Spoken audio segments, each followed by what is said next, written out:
নমস্কার বন্ধুরা, কেমন আছেন সবাই? আজকে আমি আপনাদেরকে দেখাবো একটা গ্রাফটেড আঙুরের চারা।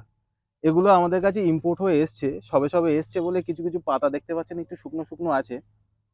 ভালো করে লক্ষ্য করলে বুঝতে পারবেন প্রত্যেকটা আঙুরের চারা কিন্তু গ্রাফটেড। আর এটাকে বলে হচ্ছে গ্রিন ক্যাপসুল। এর আঙুরটা এইরকম হয়, ক্যাপসুল সাইজের লম্বা আঙুর হয়, সিডলেস থাকে এবং মিষ্টি হয়।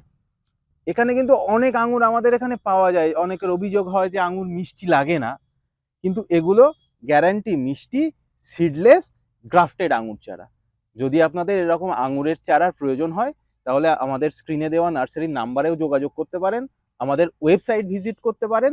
আর বসিরহাট নেয়ার মধ্যমপুর রেলওয়ে স্টেশন, শিয়ালদা থেকে হাসনাবাদ লোকাল ধরলে মধ্যমপুর স্টেশন লাগে 2 ঘন্টা। বাই ট্রেন আসতে পারেন, বাসেও আসতে পারেন। আর মধ্যমপুর স্টেশন থেকে পায়ে হেঁটে মাত্র 10 মিনিটের রাস্তা। তো বন্ধুরা, যদি আপনাদের এরকম সুন্দর আঙুর গাছের চারার প্রয়োজন হয়ে থাকে নিশ্চয়ই যোগাযোগ করবেন। ধন্যবাদ।